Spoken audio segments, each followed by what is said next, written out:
Good evening, my name's Alex Campbell and you're watching Examining the Expanse.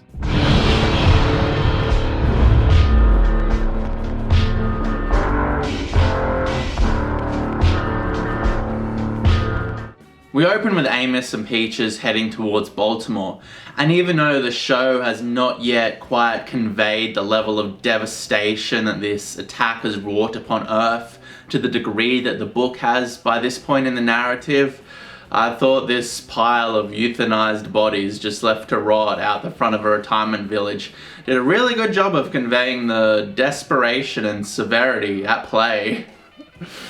Alright Manfred, everything's gonna be okay. I'm just gonna give you this little needle and we'll be on our way. Alright Phil, wrap him in plastic and throw him out the back. Jesus, this shit's dark.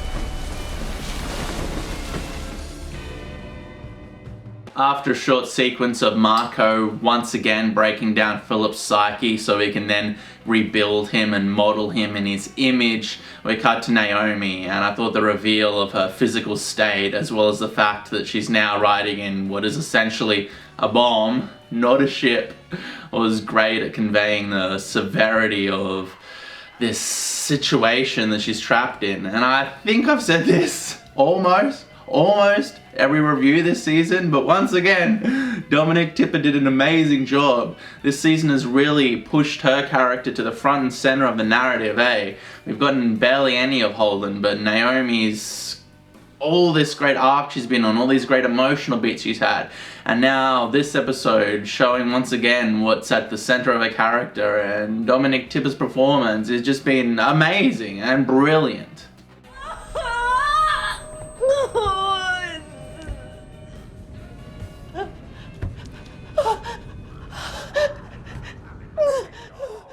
Holden is now in full hero mode once again and has convinced himself that the proto-molecule has been destroyed so he can just go on this adventure to save Naomi, much to Bull and Monica's disapproval. But as Pete Peppers pointed out in one of his reviews, link for the channel's up here, if you go back to that episode where the ship blows up and all the missiles are shown, one of them has a blue missile plume and then it fires off. So that was obviously them shooting the proto-molecule off. So the threat's not been destroyed, it's just not here anymore.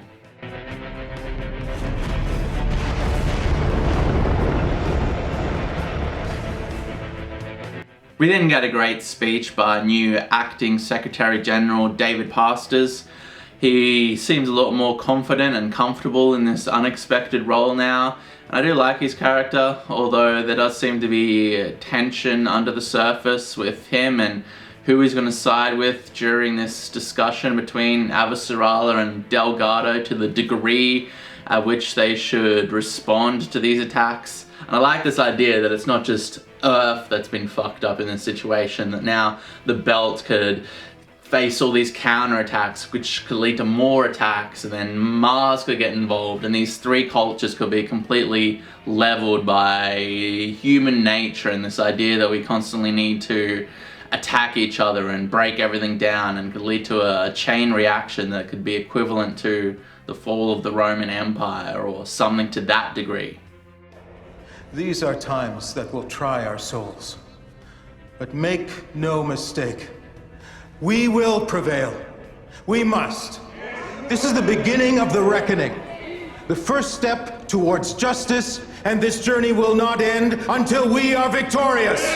The future of this planet, the future of humanity demands it.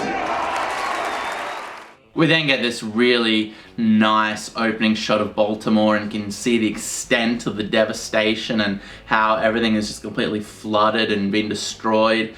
I would have liked a couple more shots of Amos and Peaches trudging waist deep through this sludge and all these bodies face down in the water, but I realise this show doesn't have a bottomless budget, and I think they're doing enough to show the audience the degree of this devastation. And Peaches has a great moment where she breaks Eric out of this denial he's in with this story and convinces him that this planet's dying and there's no saving his empire and it's all done. This isn't just the churn again, this is deeper. Planet is really fucked up and it's only going to get more fucked up before anything starts to get better way down the line.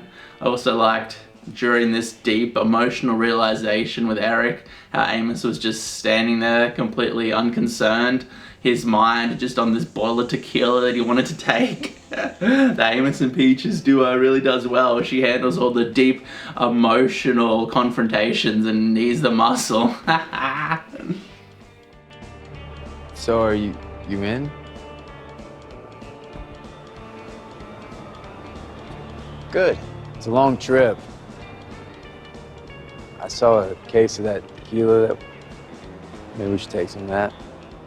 I really appreciated the slow, grinding pace of Naomi trying to alter this message. It really spoke to me about how to write a strong female character. She goes through all these things, but nothing is easy. There's this whole dead end she goes to, trying to jerry-rig this system with this helmet to re-record a new message that just, it's a dead end. It ends with her realizing that it hasn't worked and throwing it all aside. And it's her struggling and her going through this hardship that makes us relate to her and feel sympathy for her. She's a real character and these moments feel so raw and brutal. It's nothing like Rey fixing up the Millennium Falcon, even though it's essentially another female character who's a mechanic going through these motions. But even though the character is set up with this ability and then we see her competently playing it out, everything is so hard and just the grueling pace, you're right there with her. We then get all those great sequences which were edited together so well with these somewhat quick cuts and this tense music of her putting on that suit with no oxygen and going between the hulls and trying to figure out which wire is going to cut out the transmission and stripping the wire and then making a mark on the door each time to see how many times she can void this airlock before the entire cabin is out of oxygen and she dies. It's just like, this is how you write a story. Like, this is how you make somebody emotionally involved in a character. I don't want to see someone who's brilliantly smart and on top of the situation and nothing phases them and they're just impervious to anything and they're amazing. I want to see someone go through hardship and struggle and she's still competent and she's still incredibly emotionally strong, but through this like physical situation that she's struggling with and just the dire circumstances, you're just there with her, you're just so emotionally involved and invested. It's like, yes, this is how you write a character. Do you see? Do you see?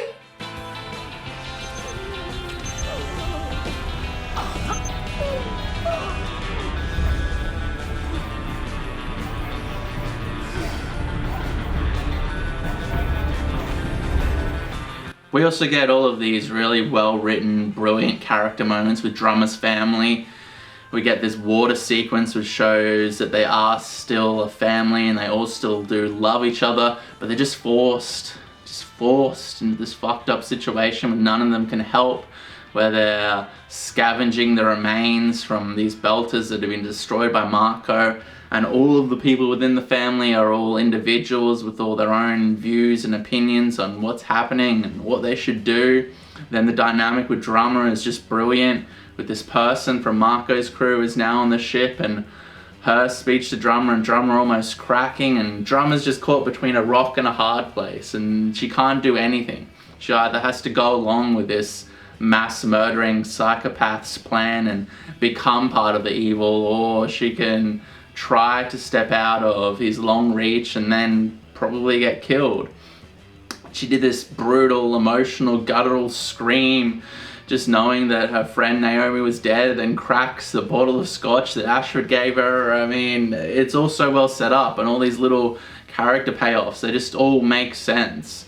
All of their motivations have been laid out for seasons and seasons, so everything that happens, it makes sense and you go, oh wow, that's such a great dynamic at play, rather than what the fuck is happening? Why would they do that? Why would you go there? Why would you say this? It's just, I keep on saying it. This show's getting repetitive. But it's good writing, yeah. They know how to write a fucking script.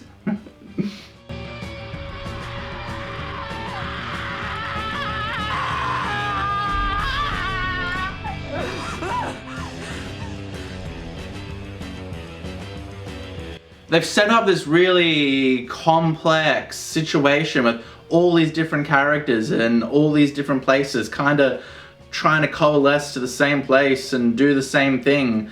And then within that, all of these differing ideologies and motivations within all these individual characters is so great. We've got Alex and Bobby going to save Naomi, but this great tension-filled ticking clock element is put in where the ship's going to explode. And then you have Naomi on top of that going through all of the brutality that she's facing. Then you have Holden, who obviously wants to come and save the situation, but you have Monica and Bull in his ship who are like, I don't want to die for some lady I don't even know. And then you've got Drummer's ship, and you've got Drummer, who's obviously going to receive this new altered message from Naomi, and she's going to be like, we're going to go fucking save Naomi. And then the lady from Marco's ship's going to be like, no we're not. And then all the other people within a ship are all going to have a different opinion, and they've just set up this great tension-filled moment of this bomb which is about to possibly go off. And you know, you kind of sort of know that these characters have plot armor. They're not just going to kill off Alex and Bobby and Naomi in this massive explosion.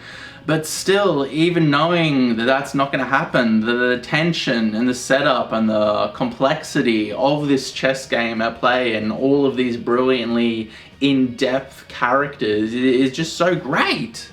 Chitsamoka, this is Alex Kamal on the Razorback. Screaming Firehawk for now.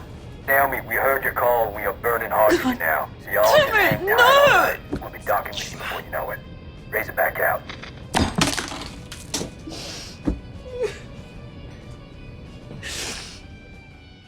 In conclusion, it might be disappointing to some people that by this point in the story, episodes 7 and 8, that we aren't just in a massive action-filled shit fight with all this craziness going on. As I've stated many times before, normally The Expanse gets to around season 5 and then starts cresting and entering into this crescendo of all these coalescing elements of tension and suspense. And this season kind of peaked with episode 4, and it's been a slower emotional drama, but fuck man, I'm so on board for this, eh? I can sit and watch hours and hours of a slow, character-based drama with all these family dynamics playing out with these characters in this setting with this caliber of acting and this well-written script with this dialogue and all this complex dynamic that's playing out. I mean, there's still so much tension, and I'm sure episode 9 will be a complete, I don't know, craziness, extreme situations transpiring, and then presumably episode 10 will kind of be setting up season 6. But either way, I'm not disappointed with the fact that this isn't a crazed gun battle or series of explosions so far. In fact, this is probably the best season of The Expanse so far, and this is probably the best television show on television right now. I mean, it's right up my alley, and perhaps I'm just gushing too much about it and should be more critical. Amos's beard, they're dyeing Amos's beard, and Wes Chatham's beard is like brown and has grey flicks through it, and then you see Amos and his beard is black. What the fuck is with that? It looks like he's dyeing his beard. It doesn't look like it's natural colour. In fact, I'm pretty sure it was brown in seasons like 2, 3, and 4. That's my criticism. That's my criticism of this episode. That in some shots, it looked like Amos's beard had been dyed black, because it was, and I didn't like that. I wanted it brown with some of the grey flecks in it that Wes Chatham has. So there you go. I'm being objective, alright people?